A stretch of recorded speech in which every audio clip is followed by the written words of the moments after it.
Ok, Počelo. Kiki Bok, Kolebok. počelo. Današnja tema, kućna pravila, odnosno house rules. Kuća. Pravila Nije od ono kuće. kućni red, ne kao ono u smislu ono moraš ne znam izut cipele kad uđeš u kuću, nego baš kao pravila, RPG pravila, igre s ulogama i to. Razgovara o tome kad i kako je ok mijenjati, dodavati, oduzimati pravila, to je nešto što se smatra pod tim nazivom house rules, a ja bi to možda ovaj, odnosno mislili smo to raširiti i na Mhm. ono, hekanje, ne, znači kada ono, iz jednog sustava uzmeš mehaniku pa napraviš drugi sustav ili nekakav drugi žanr ili tak nešto, ne. Ali prvenstveno kad je ok mijenjati i dodavati pravila po tebi, Kristijane, vrijeme sad. Kiki. Pa da, meni je, e, po meni je to dosta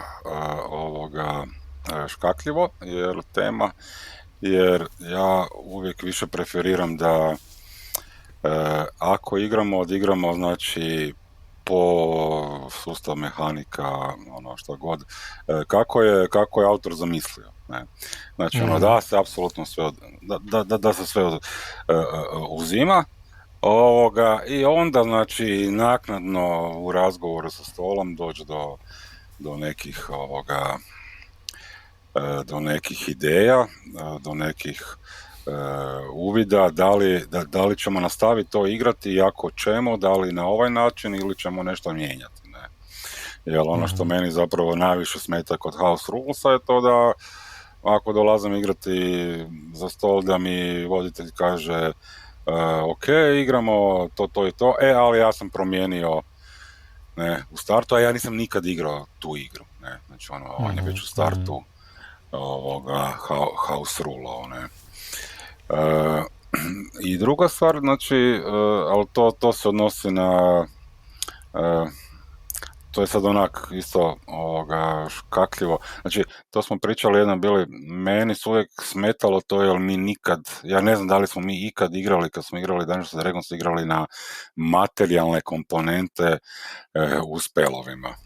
A bila je verbalna, somatska, materijalna, i verbalne smo imali, somatski smo isto čak izmišljali nešto, ali ovo smo nekak prešutno imali neki house rule da ne upotrebljavamo, mada mi je žao jer se moglo Kad smo igrali AD&D, misliš? Da, kad smo igrali Dungeons and Dragons, znači da se mogla neka avanturica iz toga izvući ili nešto, I da sam najčešće to viđao kao house rule u Dungeons and Dragonsima, najviše da se ta materijalna komponenta u spelovima najmanje izbjegava se, ne. Da. Pa ja se slažem, ne, slažem se sa osnovnom postavkom da bi trebalo istražiti prvo, pogotovo kad igraju, u dva slučaja, kad igraju novi igra, kad su novi u nekom sustavu, ne, ili kad dolaze neki igrači koji su novi u nekom sustavu. Ili kad igraš sa nekim nepoznatim igračima koji očekuješ koji imaju neka očekivanja, da onda zapravo bi trebalo igrati po nekakvim pravilima. Ne? Po pravilima ovako kako je autor zamislio, to što ste rekli. Druga stvar, razlika u tome jako ovisi o koju vrstu igara igramo. Znači, pravila se imaju, ajmo reći, drugačiju ulogu u različitim vrstama igara. Ne? Znači, imaš neke tradicionalne igre gdje postoji dosta pravila vezano za razne stvari i računamo to da ih se većinu držimo, ali ako neka pravila, postoje takozvani rule of cool i GM, zapravo Game Master, voditelj, ima pravo tokom igre nešto malo tu mijenjati pravila, ovisno o tome kako mu puhne, ne? Da dobije svoju igru, i tu zapravo ovisi najviše o igračima šta vole, šta ne vole, da li vole igrati, recimo baš D&D je širok pojam, pa nije sad stvar samo pravila, nego je stvar i zapravo šta ćeš ti u toj igri imati.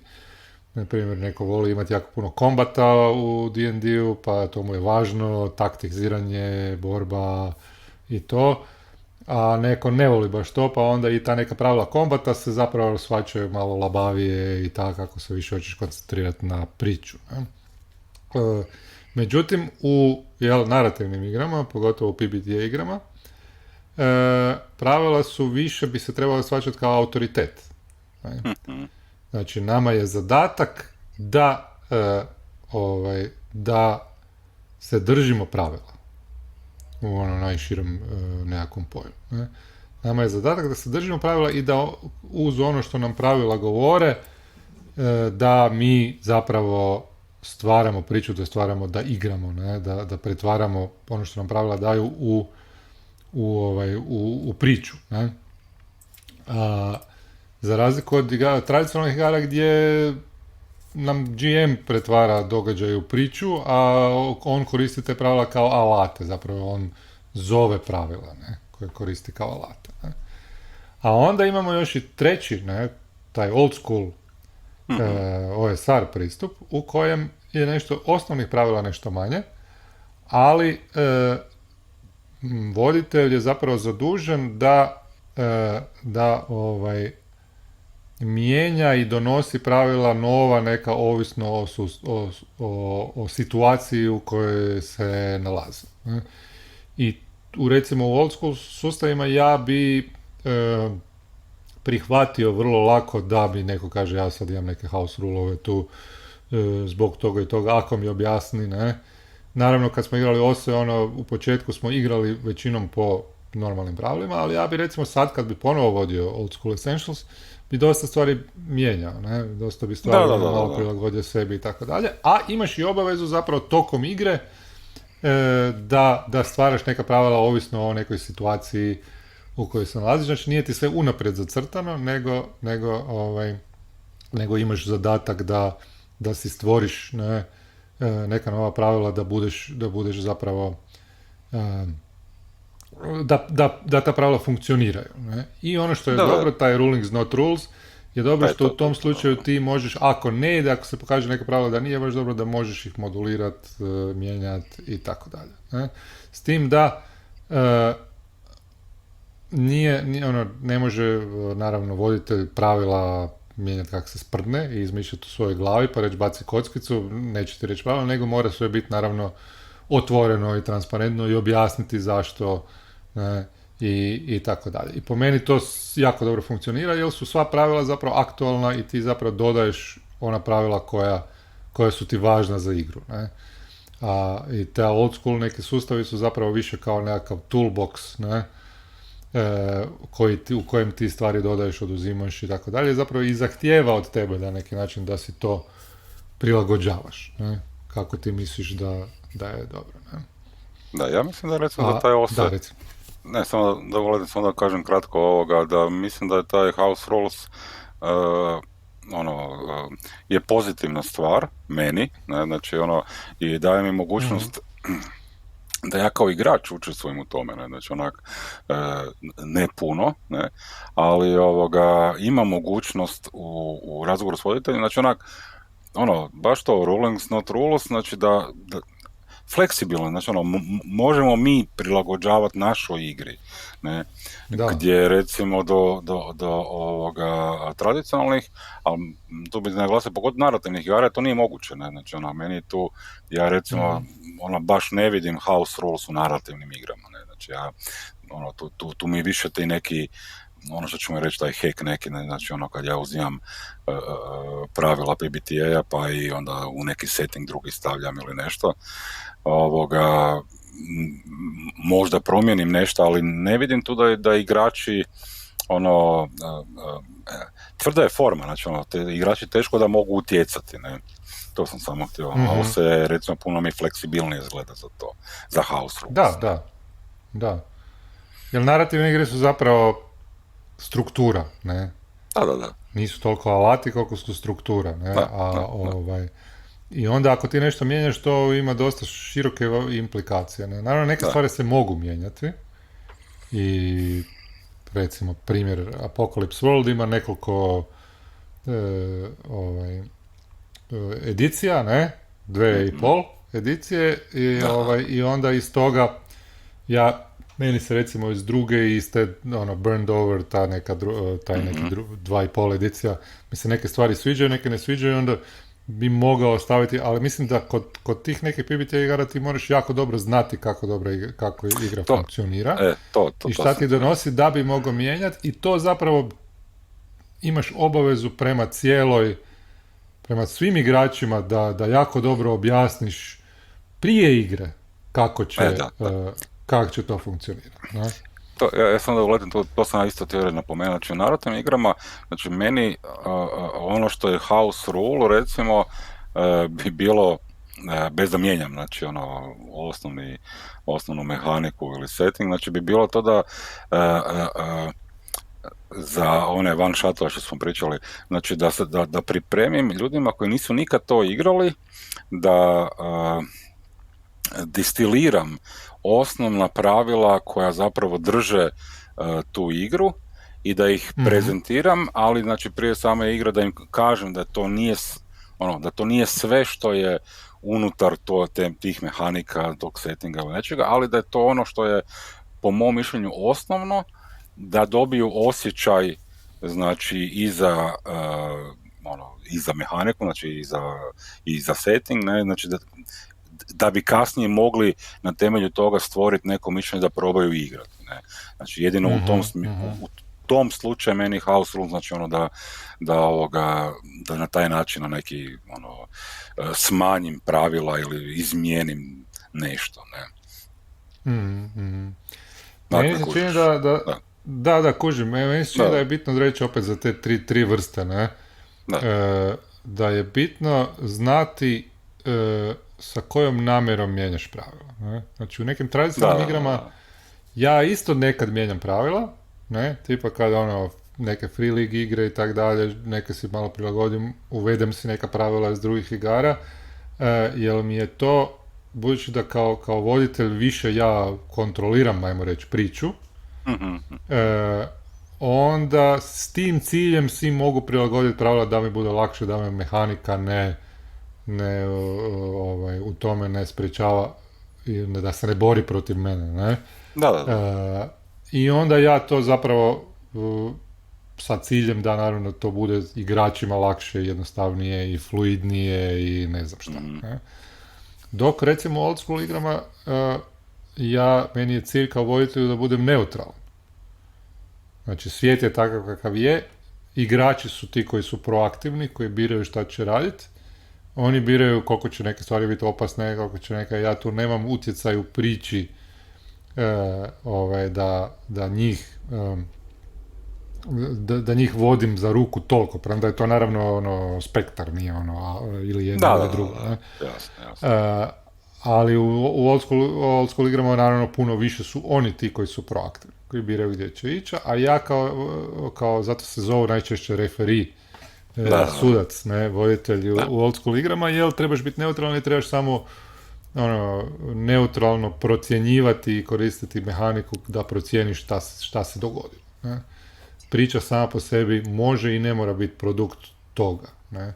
Ali ti nisi zadužen za priču kao voditelj. Ne? I onda zapravo mijenjam pravila s ciljem da igrači, da mogu što neutralnije voditi, ne? Da mogu što neutralnije i da naravno da ta mehanika bude što zabavnija, dramatičnija i tako dalje, ali u nekom neutralnom smislu. Ne? Znači ovisno o pojedinim situacijama. Ne? A u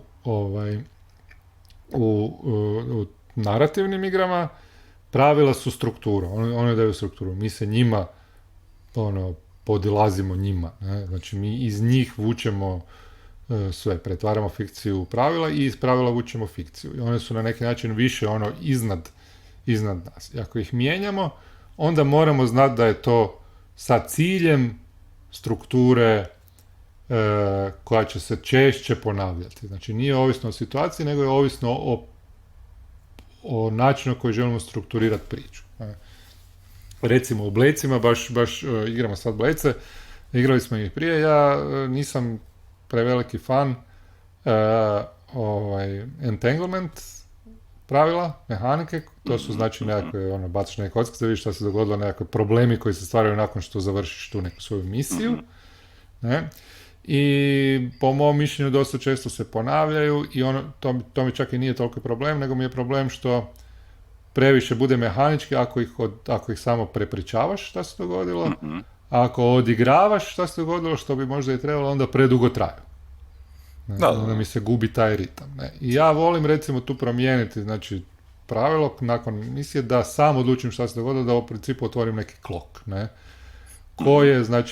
Ko je u toj misiji ima, kome se nešto promijenilo i ko je ono, pogođen time što su igrači napravili i kako će doći do toga. Na primjer, igrači odluče nekog koknuti, jer su asasini, ne?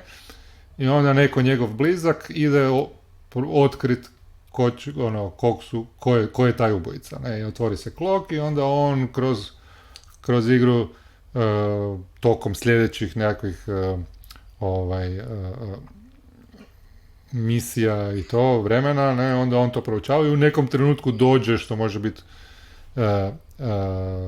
na nepredviđenom trenutku se dogodi to. Ne? Ali ono što je bitno, da ja to pravilo ne bi nikad, ne mogu samo inicijativno. Znači, to je nešto što mijenja, to je nešto što se mijenja za svaki put. Da. Ali ne samo za svaki put kad oni budu u određenoj situaciji, nego za svaki put u strukturi priče. I to je razlika koja je ono možda izgleda mala, ali je zapravo dosta velika. Ne? I hoću reći da ono, kad bi to mijenjao, moram dobro igračima objasniti šta to znači i zašto to mijenjam i ne bi se usudio zapravo mijenjati kod igrača koji nisu odigrali po standardnom načinu, ne, da vide šta dobije i da ja predložim u tom smislu nešto drugačije. Ne. Znači mora bi dobro objasniti i morali bi oni znati šta znači ta osnova. Ne. Jer ako ja samo inicijativno mijenjam ta pravila, onda zalazim previše uzimam previše kontrole. Ne? Da. Pa meni je recimo to ono što sam si rekao bio, znači da na početku house rulesi jedino iz te perspektive gdje ti kao voditelj ili igrač koji je puno igrao imaš pravo na neki način sagledati tu igru zapravo vidio se u potpunoj, znači u potpunom svjetlu, ne, znači i onda ideš mijenjati nešto što je stolu tebi zanimljivo mijenjati, ne, znači meni isto dosta bitno, znači da se mijenjaju, ako se znači mijenjaju stvari ili dodaju ili oduzimaju, da se to radi zato što će biti zabavnije, zanimljivije, znači dobro, ja sad više to iz perspektive narativnih igara, znači, ali i u tradicionalnim, ne, znači, imamo osnovnu mehaniku u D&D-u, znači u većini igara je inicijativa, ne, znači, ja sam par puta naletio na različite house rulove, znači, na koji način promijeniti to bacanje, znači tu inicijativu, ne. Znači sad ljudi se time bave da bi učinili ili taj kombat, znači boljom simulacijom ili da bi bila bolja zabava, znači da bi igrivost bila bolja, ne znam kako drugačije da se izrazim, znači različiti pristupi su to mijenjanju, ne, znači, ali kažem, ono što se rekao, znači mora imati neki cilj to mijenjanje, ne biti apsolutistički, znači moramo se dogovoriti oko toga. I koja pravila ti voliš mijenjati najviše? Pa, nemam pojma, evo, iskreno ne sjećam se ja ne znam da li sam ikad neki house rule radio,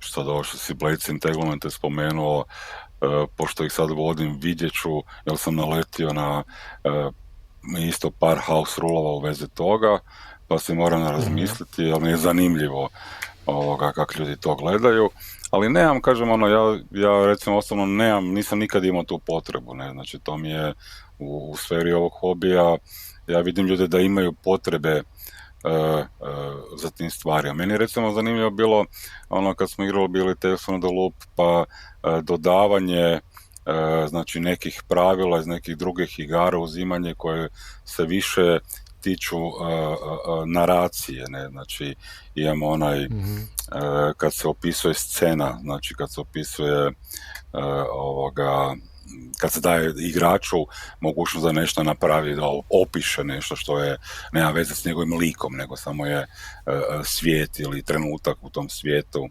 kako se to zove, neću se moći sjetiti. Vinjeta, šta? Vinjeta, da.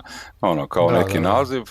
Da, ono da ja kao voditelj dajem, ono, pitam igrača, neko on opiše, znači, nešto, ne, znači u tom svijetu, sada, znači to. I to su neka pravila iz nekih drugih igara koja su mi zanimljiva za dodavanje u igre, koje nemaju baš mehanički puno veze, nego ima više, ono, za setting mi daje, ne, znači daje mi za to da,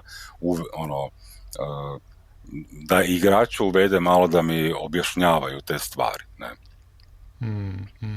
Dobro, to Tales from the Loop nije iz druge igre, nego je to nešto sam ja izmislio, jer sam ja dosta opsjednut sa house rulesima u svim vrstama igara, osim PBTA igrama u kojima volim se držati pravila. Ne, u Talesu si mi to rekao bio, ne, znači tu sam doživio to sam mislio. Dobro. Da, ali meni je recimo to dobar primjer, ne? Jer Tales from the Loop zahtijeva od tebe, znači to je igra u kojoj igraš klince, ne, u 80-ima, u nekom alternativnom SF retrofuturističkom svijetu. I poanta igre je zadano u igri da zapravo ne igraš samo da istražuješ te neke te neke SF probleme, ne, i to, nego da i zapravo se dio igre odnosi na to, na život te djece svakodnevni, koji je zapravo dosadan i melankoličan i tako dalje, ne, i na općenito život u tom nekom kraju u Švedskoj, znači sad u početku je bilo Švedska, a poslije su postoje još alternativni settingsi, znači Amerika i Engleska, ne? Međutim, nigdje u mehanici nema kako se to napravi, kako ćemo mi sad odigrati. Znači, očekuje se od game mastera, od voditelja da zapravo on to sve vodi i određuje, ne? A meni je to bilo dosadno, onda previše zadirem, opet previše kontrole koje ne želim. Ne želim osjetiti šta igrači žele. Ne? I onda mi je pala na pamet ideja da igrači sami mogu odlučiti frejmat scene, ne? Znači postavljati scene. Da li će to biti neka pričica o nekom trećem koji se događa, dobro, to je malo posuđeno iz Betweena, ne? Jer tamo imaš jedan dio gdje pričaš o nekim ljudima koji nisu likovi, nego kao prepričavaš neko trećim licima priču da bi se dobio dojam o tome kako živi taj grad i to, ne? Pa možeš ili tu nekakvu vinjetu, ili možeš imati nekakvu personalnu scenu sa nekim ko ti je važan, s prijateljima, roditeljima i tako dalje, ili možeš ići istraživati misteriju, ne? I poanta je da se miješa to, da ne bude samo jedno, nego da se stalno događaju drugčije, novije scene, ne? I to je funkcioniralo dobro, da.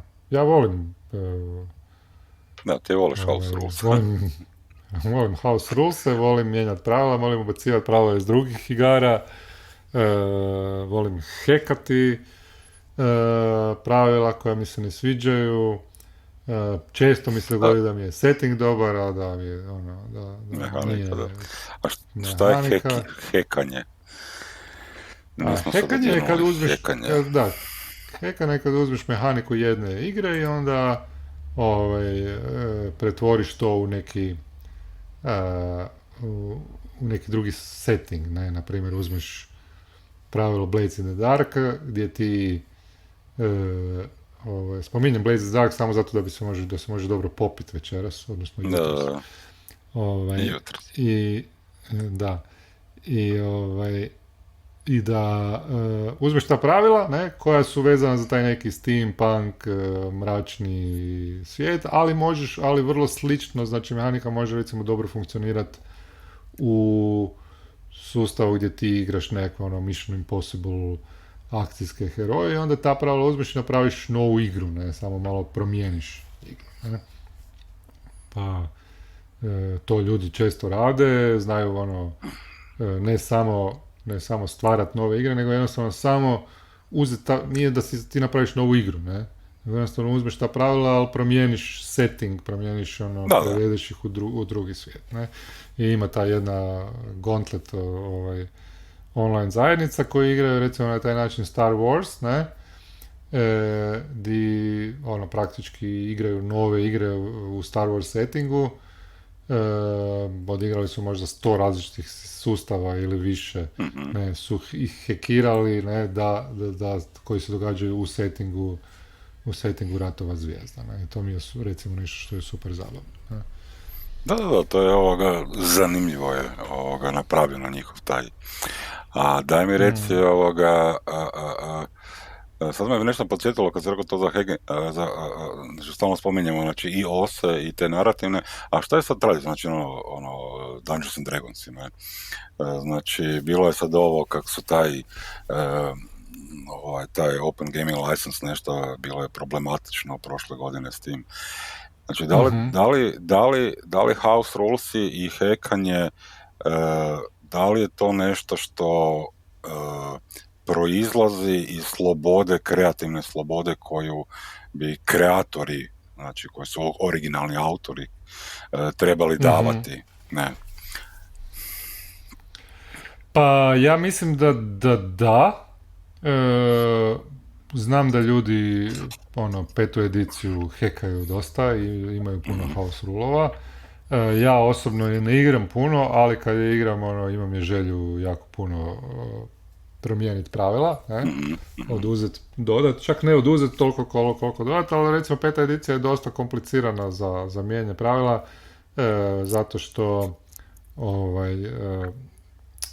puno stvari je povezano međusobno. Ne? Dakle, promijeniš Aha. jednu stvar, onda imaš problema u drugoj stvari. Ne? Recimo, ja vrlo rado bi promijenio količinu hit pointa koje imaju likovi, ali mi se čini da imaju previše. Ne? Da. I to stvara nekakvu, matematički stvara jednu ovaj, jedan problem da ti ne možeš ni na koji način završiti brže kombat, ne? Da. Pogotovo na nekim većim nivoima, ali imaš više neprijatelja i tako dalje. Znači, ja bi smanjio to i mnogi ljudi se žale na to, ali onda ako to smanjiš, onda imaš probleme sa puno jako spelova koje na različite načine daju damage, pa se to isto mora možda promijeniti i druge stvari nekakve, ne, monsteri isto imaju puno hit pointa i sve to moraš mijenjati, onda je to previše mijenjanja i previše problema i možeš lagano razbiti balans, ne. Što recimo u old school igrama nije problem, Mhm. zato što i ako zezneš balans, možeš se vrlo lagano ispraviti, ne, jer pravila nisu toliko međusobno povezane, ne. A imaš i više različitih alata, ne, znači u petoj ediciji ti je sve vezano za taj D20, ne, Da. dok recimo u OSO imaš D20, pa imaš ono D6 kockicu za bacanje, pa imaš 2D6, za neke pa imaš postotnu kockicu, ne, i to je na neki način ono, igre su išle na to da se streamline, da bude jednostavnije, da bude sve na sličnoj mehanici, ali došlo je do toga da onda je teško neku stvar promijeniti, prilagoditi, a ovako možeš izabrati koji ti paše najbolja mehanika za ono što želiš, ne? Tako da peta edicija, ono, da, ja bi mijenjao svašta, mijenjao bi dead save-ove, kako, ono, to sam već mijenjao, inicijativu isto, Mhm. često mijenjam, onda te neke metode, to da dobiš, ono, success with consequence, ne? Isto pokušavamo baciti kod kill checkova, klokove, naravno klokovi uvijek idu svugdje, Da. dobro. I tak, da, volim ono prilagoditi sebi, zato što mi se čini da ono, ne funkcionira dobro mehanika u ovom dijelu koji je izvan kombata, za voditelja koji želi malo manje imati kontrolu u priči. Da. onda nema dovoljno mehanike koja bi mu u tome pomogla. Da. Koja želi malo više da igrači sami stvaraju priču. Ne skroz, naravno, tradicionalna igra, tako da nije isto Da. što i to, ali kao što je narativna igra, ali svejedno, ja volim to malo više, onda volim te neke stvari malo mijenjati, malo prilagođavati sebi, a to zna nekad biti dosta i naporno, ne? Da, ali koliko je recimo, koliko mislim da je uspješno sad tih hekova, odnosno house rulova?